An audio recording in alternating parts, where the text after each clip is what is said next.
If you're a beginner actor, you may or may not have heard the term make a choice before. Make a strong choice. Maybe an acting teacher has said that to you, maybe a casting director. Hey, even if you're an actor who's been doing this a while, I'm sure you've heard people talk about acting choices, but you might still be a little confused about it all. So in this video, we're going to talk about what acting choices are, why they're such an important part of the craft, and how you can use them to make your acting more believable, more realistic, and more truthful.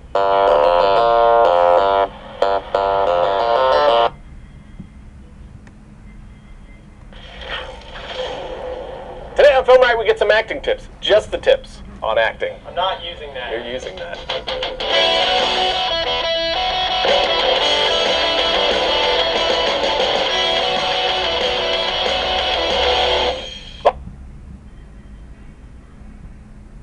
Alright everybody, welcome to the Actors Academy, where today we're going to be talking about how to act realistically. So I made a video about this yesterday, but the video ended up being way longer than I wanted it to be, and I want this to be a video that it's easy for you guys to, one, understand, but also you guys don't have to sit through 20 minutes of it. Some videos require that.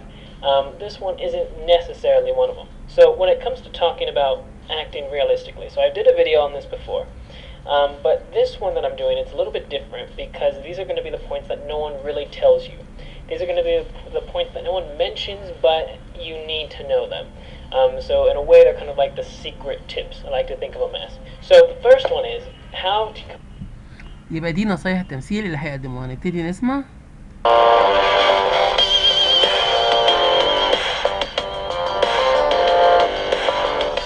What's up, my fellow actors? Welcome to the Acting Career Center, here to help you learn the skills you need to break into the film and television industry. My name is Kurt Yu. Thank you so much for spending some time here with me today. If this is your first time here, make sure to subscribe to this channel to get more videos on acting, auditioning, and career advice every single week. Today's video, we are talking about acting choices. What are choices? Well, as actors, we don't decide what we say because what we say is written in the script. I've said many times before that acting is much more than just a memorization contest. Right? Some people think that if I can just memorize the script and recite my lines, then I'm an actor. Well, that's just not the case. If there were 100 steps to becoming a great actor, learning how to memorize lines isn't even step one. Learning how to memorize lines is like step 0 or step -1. You have to be able to do that just to start learning how to become a great actor.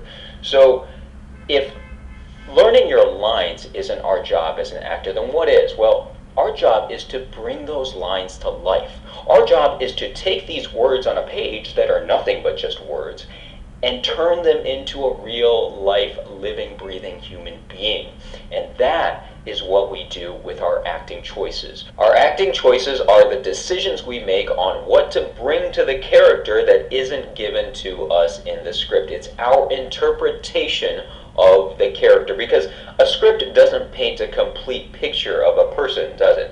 A script only gives us the lines and a few short descriptions.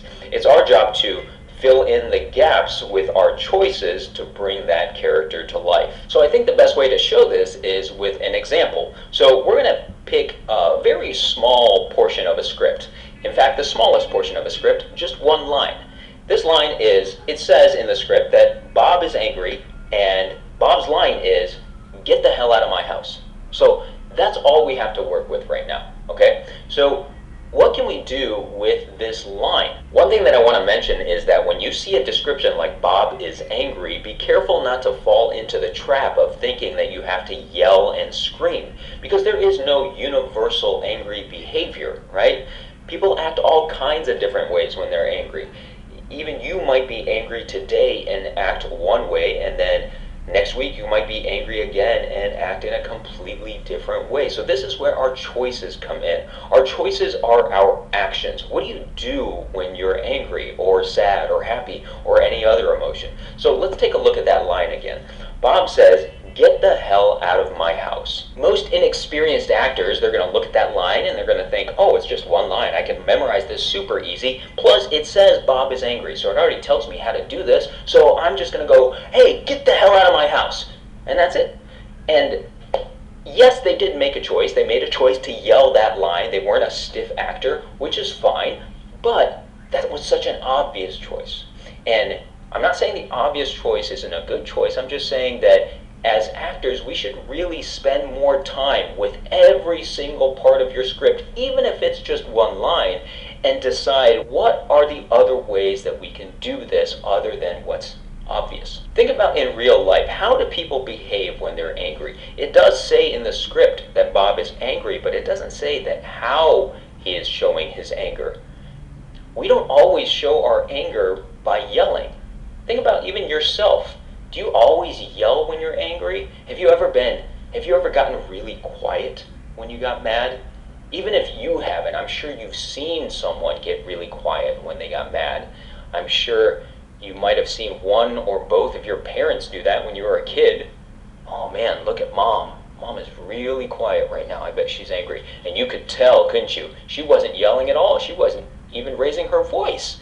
But you could tell that she was angry. So we have to bring that same thought process to our work as an actor. When we look at a line, we don't look at it and say, oh, Bob is angry, I'm just going to yell this line. Oh no, think about what are the other ways that we behave when we're angry. Maybe we can say it quietly. If you say it with a quiet intensity, that can show the same anger as if you were yelling. Get the hell out of my house. So that was just one example of how. يعني عايز يقول إضافة الشخصية، يعني تضيف شخصيتك للمشهد أو للنص. ده الخيار أو ده القرار اللي أنت بتختاره، إنك تضيف شخصيتك أو تتصرف بطريقة مختلفة، تاخد قرار إنك هتأدي الدور ده بالطريقة دي، لأن فيه كذا طريقة. نسمع رأي تاني. Welcome to Film Ryan, the show that takes mystery out of the effects techniques, going to some of your favorite Hollywood films. I'm your host, Ryan Conley, and today we have the awesomely talented Todd Bruno here to drop some acting knowledge on our brains. If you don't know Todd, he's been in a bunch of our short films. I messed up, but that doesn't actually concern me. I could eat your hands. It was disappointingly easy to get you here. He's a graduate of the Neighborhood Playhouse. He's been in over 50 plays, 3 feature films, a ton of short films and commercials, and has taught and coached acting for over 5 years. But I'll stop delaying the knowledge. I would simply bid you adieu and say that when I return, I will be Todd Bruno. Wait, what?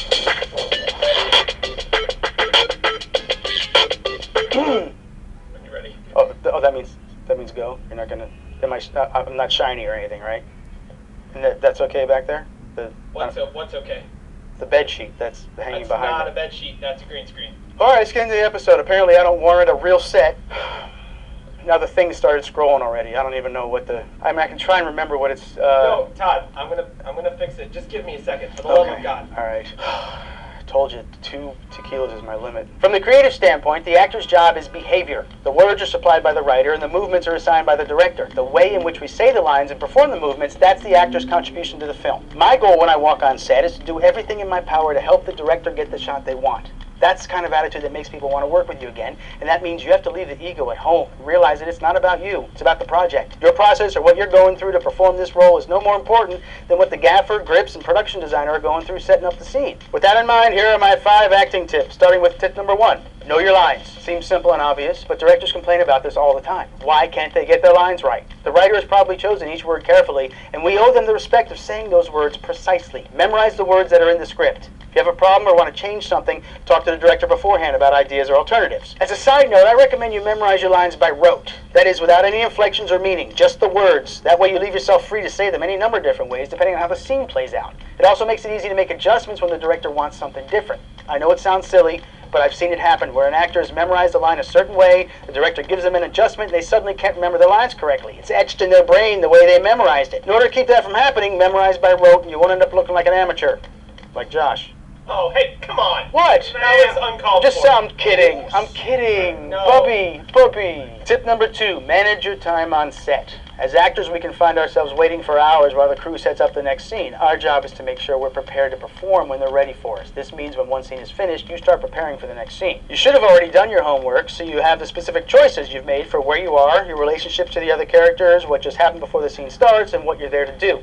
Now's the time to revisit those and start to get into the state of mind you need for the next scene. But don't go there 100% yet. Just get the fire smoldering and leave it alone. Like a little fire bundle you can carry around with you. It'll be there when they call for you on set. You can just add some oxygen and let the fire flame up. It's okay to be social on set, but take care of your fire bundle. Don't let it go out. What, Todd? we act realistically, we have to, first, stop acting unrealistically. We have to stop doing things that are unrealistic so we can be realistic. So what do I mean by that? When we're acting, most of the time, if not all the time, when it comes to new actors, they're doing something that is unrealistic, something that is not normal. You see it a lot in new actors, sometimes even actors who are experienced and they've done acting for a long time. They may even naturally sometimes, accidentally fall back into these habits. But عايز يقول ان اخطر حاجه او اكتر حاجه واضحه ان ممكن حد يمثل بطريقه غير واقعيه. what it is it's an actor who does things that are very unrealistic when the cameras are rolling or when they're on stage and they're performing for a bunch of different people. You'll see this a lot, this first example, in stage work, where there will be an actor, they have their scene partner, and they'll be here, and then they'll be talking, they'll be doing their scene, and then they're leaning forward, and then they're back, and then they're leaning forward when they talk, and then they go back. It's this back and forth movement, so they can say, hey, how are you doing today? Oh, really, that's awesome. Oh, that's so cool. And then they're listening, and they're back here. And then they lean forward when they have to speak again, and they go, oh, really? Wow, that's awesome. Yeah, no, I went over there to the place like 2 weeks ago or something like that, and then they're back. It's this constant movement of back and forth and back and forth. And naturally, in our everyday real life, we don't do that. Naturally, we're here, we're back, and we talk and we interact with people. But when it comes to acting, for whatever reason, we do things that are a little bit unrealistic. Another thing that we do, the second thing, is we have all these gestures that are mirrored. So when I'm talking, I'll be here. Oh, okay, I'm talking. My hands are going together. They're mirroring each other. It's not this one does something or this one does something. It's they're both doing something. It's mirroring, and it looks very awkward when it's on stage or when it's in film. But in film, we're lucky where the camera can kind of cut you out a little bit, so we can't see what your hands are doing if they're doing the same thing over and over. Whereas on stage, we definitely can see that. Even though you can't see it, say, necessarily on camera, you still don't want it to be a habit, because it can still be something where a director's like, hey, don't do that, because there will be moments when they want long shots, when they're farther away from you, when they want your whole body in, or they want half your body in, and they see all this happening, they're like, it's way too much. You gotta stop that. You gotta relax. To make a choice with a line that isn't just the obvious yelling in anger, but that still isn't the only other thing that we can do. There are plenty of other ways to play this as well, and this is the homework that we have to do as an actor. This is using our imagination and exploring all the possibilities. Let's think of another way. Haven't you ever seen someone get so mad or get so frustrated that they just start laughing? That they start laughing because of the ridiculousness of the situation. Get the hell out of my house. We've all seen something like that before too, right? So that was another example of making a choice. But up until now, these last two choices that I've shown you, we've just kind of made arbitrarily. I was just going to be quiet, or I was going to laugh, and they haven't really come from a real place. So what we really have to do, if we had a full script to work with, because right now all we have are just one line and a description, right? So if we had a full script, we would actually take into consideration everything that's happening in the script to inform our choices. We're not just pulling choices out of thin air. Oh, I'm going to be quiet, or I'm going to laugh. We have to make a decision, make an informed decision based on what's happening in the script.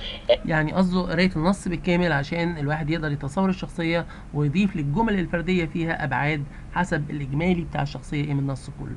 And what the relationships are. So here's an example.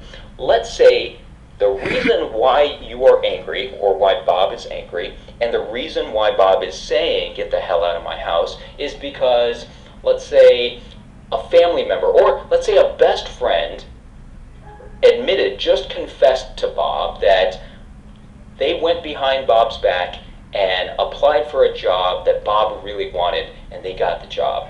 And they felt so guilty, and they admitted it to Bob. And Bob feels super betrayed right now and is telling his best friend to get out of his house. And he feels very hurt and betrayed, and that's what's informing this decision. So now we have the relationship and we have the circumstances that tells Bob why he's angry and why he's saying this line. So that will show a much different behavior than anything else we've already done. يعني قرايه النص كله ممكن تعرفني بالسبب، مثلا ان بوب ده كان زعلان عشان حد تاني خد وظيفته، او خانه وضحك عليه واتقدم بالوظيفه من وراه وخدها، وبالتالي ده لما اعرف القصه دي هيخليني اثر او اقرر انهي طريقه اللي همثل بيها الجمله اللي انا قريتها قبل ما اقرا النص كله، واعرف ايه السبب في غضبه الشديد. فلما اعرف اقدر ادي، او اما اقرا النص كله اقدر ادي للجمله دي حقها. Get the hell out of my house.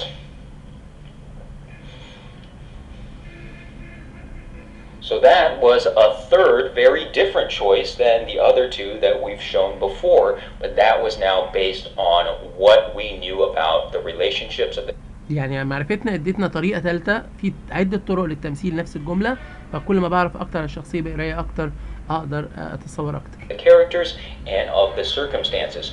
I can give another completely different circumstance. Same line of get the hell out of my house, but let's say the circumstance was Bob hired a painter to come in and paint his living room, and he decided to leave for an hour, and then he walks back into the room and the painter screwed it all up. The room is a complete mess. It's not anywhere close to what he wanted it to be, and he looks at the painter and he decides, you know what, you're fired. Get the hell out of my house.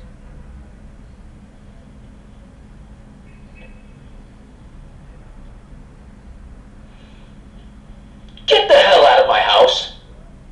So that was a different relationship, a different circumstance, but the same line, so we made a different choice of how to say our line and how to act this scene. This is why making choices is such an important part of the acting process and the acting craft, especially when you are working on an audition. I'm sure you've heard me say in previous videos that I work on auditions via a 10-step audition preparation process, and making choices is one of those 10 steps. Now, if you're interested in learning the entire 10-step process, I've actually put them together in a 10-step audition preparation cheat sheet that you can download for free by going to that link right up there. And in these past 3 examples, I've only shown you a very tight framing as if it were an audition. But let's say this were on set. Let's say you were actually in a house and you were on set. What are some choices that you can make as an actor on set that where you would have more freedom than just the very small frame of an audition? Let's go back. Action hands. So avoid doing gestures that mirror each other because it looks weird. It doesn't look natural. Sometimes you can. Sometimes it's perfectly fine. But for the most part, what you want to do, you want to try and avoid doing that same gestures that mirror each other. The last one on here, and sorry, I wrote this down, so let me double check. The last thing is that you don't want to do is you don't want to have your voice be at one note, the same thing over and over. It stays at one tone, and then you say, hey, what are you doing today? Hey, I was over here, and then I went to this thing, and it was really cool, and I saw a dog, and there was a cat, and hey, what are you doing over there? You see how my voice just stays the same, and it doesn't really travel or have waves or movements or levels?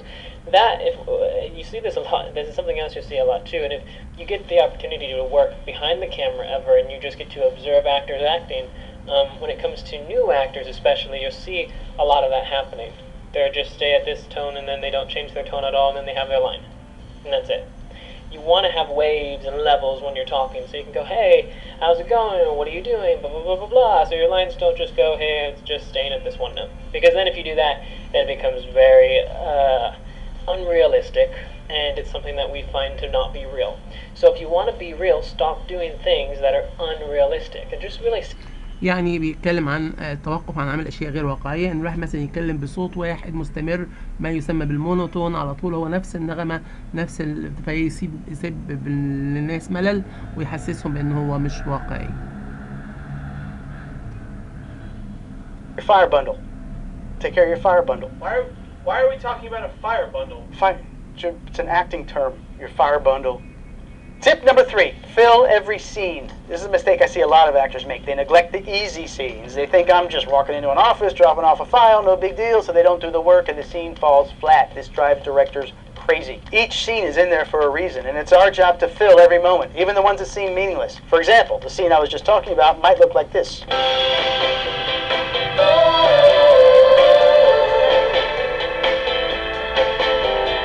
Not terrible, right? Not special either.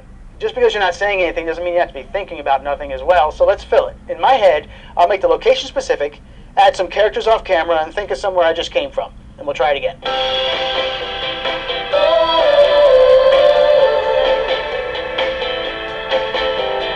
A little more interesting to watch, right? Just by adding some... اظن ان انت بدل ما تمثل بدون انطباعات، بدون تعبيرات في الوش، لا الوش يبقى بيدي احساسات، مره بيضحك، مره بيكشر، مره في حركه ومشاعر في الوش. Meaning behind your doing nothing adds a ton of life to your performance. But let's add a line of dialogue. Here's that file you wanted. Ugh! What was that? Let's fill that line with something. Maybe it's a top secret folder and I wasn't supposed to look at it, but I did anyway. Here's that file you wanted. One of the things I love about acting is that the same piece of dialogue can be performed in tons of different ways. Maybe the folder is full of illegal stuff, and now I'm an unwilling accomplice. Here's a file you wanted. Or maybe I'm trying to get a promotion. Here's that file you wanted.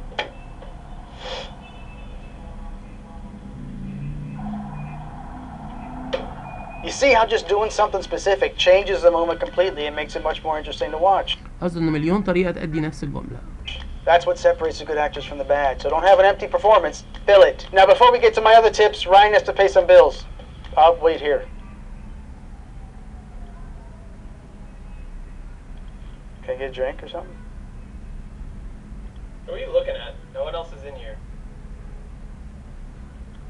Thought maybe there'd be someone Waiting behind the light? Yeah, why would I think that? I'm in front of a green sheet. Why would I expect anyone else? It's a green screen. Who sleeps in there, Shrek? That doesn't even make any sense. Because he's green. If you're a budding filmmaker, entrepreneur, innovator, domain.com is the place to go when the next idea hits you. I know that you've heard me say the available domain extension list is growing like crazy, but you now have the opportunity to name your site and build your brand in ways that was never before possible. Choose from a growing list of 400 plus domain name extensions like .com, .org, .design, and .club, and give you some love, and they're giving you 25% off their already affordable prices when you use the coupon code FilmRiot at checkout. So when you think domain names, think domain.com. Is that it? Is it my turn now? Do I? I'm just standing back here. I actually don't know. This has never happened before, so I'm not 100% sure. Should I just... I don't know. Well, that probably... But now you're just squatting, and now it's awkward.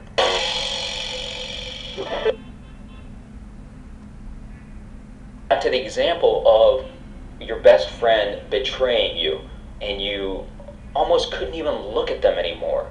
So you're fuming, you're so mad, you just wanted to get away. Well, you don't have to necessarily say the line to their face.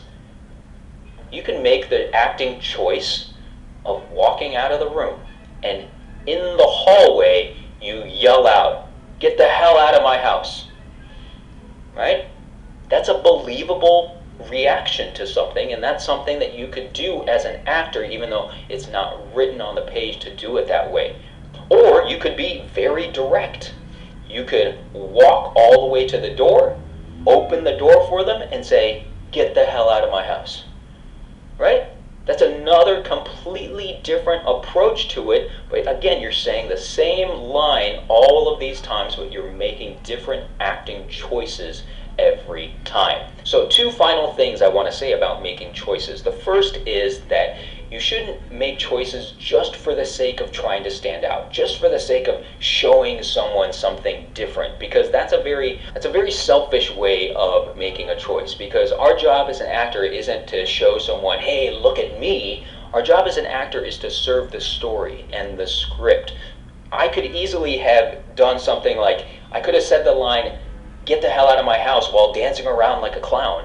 But if that doesn't make sense in the context of the story, it would be a bad choice. Yeah, it would have stood out, but it would have stood out in a bad way, right? So our job is to make our choices so that they bring our character to life within the context of the story. And the second thing I want to say is don't worry about being right or wrong with your choices. So many actors, they go to auditions trying to read the director's mind, and they're thinking, oh man, I hope I'm doing what they want.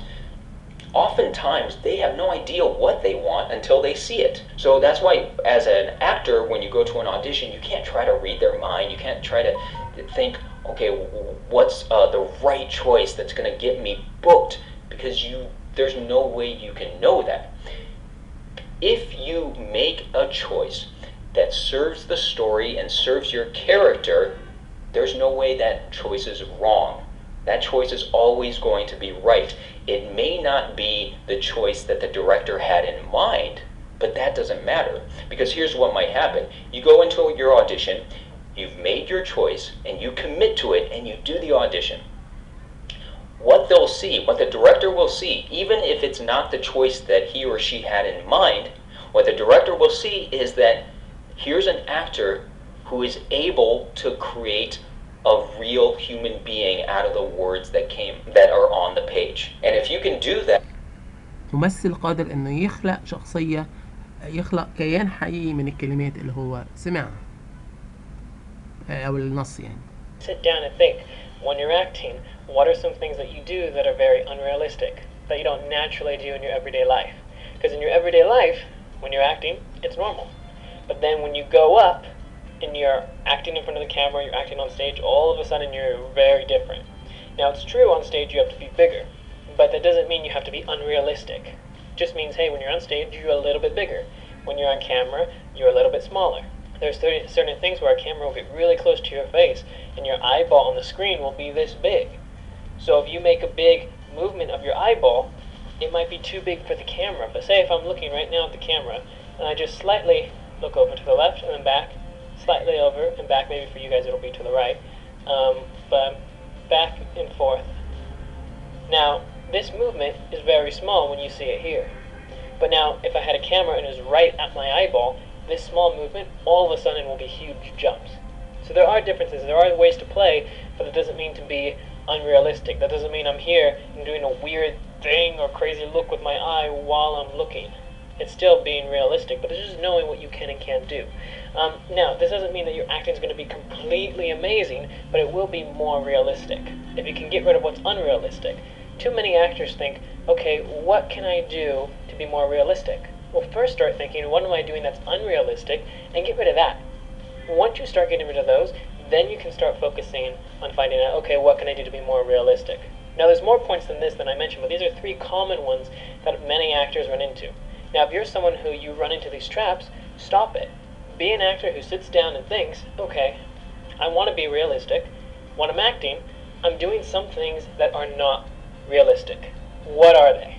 It might be in your voice, it might be in your movements, it might be in your gaze, it could be anything. Find out what it is, and then work towards getting rid of those. Once you get rid of those, then you can start working on other things. But first find out, hey, what am I doing that is unrealistic? I'll give you 2 more points here really quickly. The second point, logo. Jumping right back in with tip number 4, continuity. Yes, I know it's a script supervisor's job, but keep in mind that scripting is an entire department of a film production, a department of one person who is tasked with about 6 jobs. So the more we actors can be on top of our own continuity, the happier everyone will be, and the better the chance that your best take will end up in the movie, rather than on the cutting room floor because of some stupid continuity issue. Let's take a look at a simple scene that involves taking a drink and saying a line. So I went to Publix. They're out of suppositories. Now we shoot the same scene from a different angle. So I went to Publix, and they're out of suppositories. And now when we cut them together, they'll look like this. So I went to Publix, and they're out of suppositories. It looks ridiculous and is unusable. The lesson here is keep track of your props, of when you sit, stand, walk, which way you turn, every movement you make during a scene, make sure you do it the same way, the same time, every take of every shot. If there are multiple moves or complicated blocking, write it in your script so you'll remember. And don't mess with your hair, your makeup, or your wardrobe in between shots. The scripty, director, and editor will love you for it. Tip number 5, take direction. Look, we can't always guess what's in the director's head.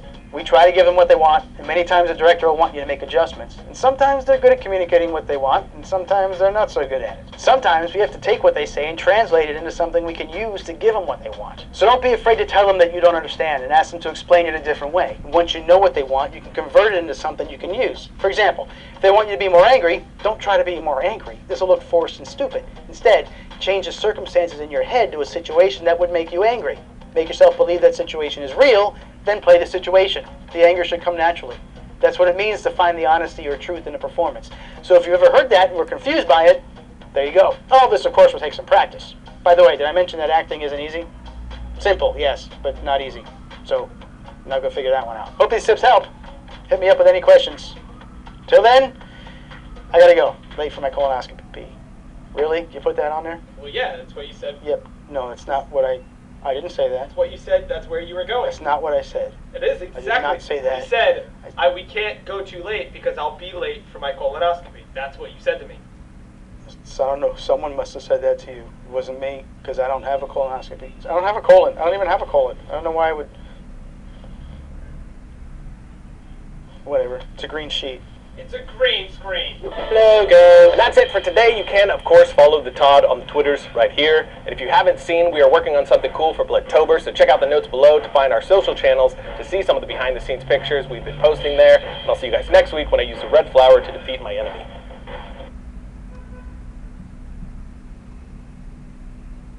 Is to know what you're saying, know your lines. So my Juilliard instructor really taught this to me, saying, hey, when you're working, you got to know what you're saying. Know what you're saying, know what it is that you're saying when you're speaking. When you have your text, when you have your lines, know what it is you're saying. When you're telling someone, hey, I love you, are you saying I love you because you do love them? Are you saying you love them but you're angry with them? Are you saying you love them and they're like your partner? Are you saying you love them and they're a family member? What is it? What's going on? Are you saying you love them after they betrayed you? You have to know what you're saying and why you're saying it. So that goes through the text and really understanding every single line, why you're saying what you're saying. The third little tip here is to go and watch other great actors. Stop watching actors who aren't good. You know, a lot of actors will do this. They're going there, have choices when they're at home. They're like, okay, I want to watch a movie. I can watch either bad acting or good acting. What is it going to be? And they don't consciously think about it like that, but that's pretty much what it is. Bad acting or good acting. I want you to make the choice to be an actor who watches good acting. Don't watch actors who are bad. So make that conscious choice. Watch actors that are good, and that'll make your acting so much better because you really start to learn and see what they're doing, and you'll be able to incorporate it into your work. It's just like a musician. A musician doesn't listen to bad artists, they listen to good artists, so they have something to aspire to, what they want to get good at, and they can, you know, take little things here or there that work for them. Alright, these are the points for you guys. Make sure you guys subscribe to the channel so you can be up to date with everything. Give this video a thumbs up if it helped you. And then if you guys want me to take a look at your work, I've talked about it before in the last video. I posted how we can do that. We can go back and forth, finding out how you guys can send me your information, and I'll be able to give you guys notes and see how you guys are doing with your work. The email will be theactorsacademyla@gmail.com. If you want more information, go to the community section on my YouTube page here. That'll give you guys all the details.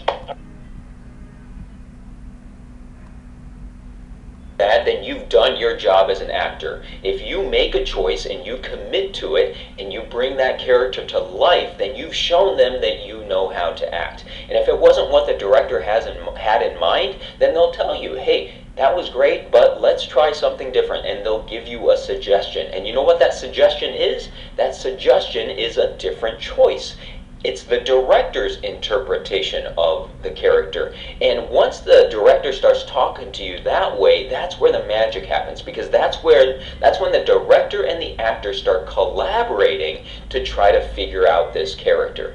So I hope that clears things up about what acting choices are if you were at all confused about it. If you have any questions, feel free to leave them down in the comments below. If you like this video, please give it a thumbs up and remember to subscribe if you haven't already. Until next time, keep practicing, keep learning, and I hope to see you on set one day.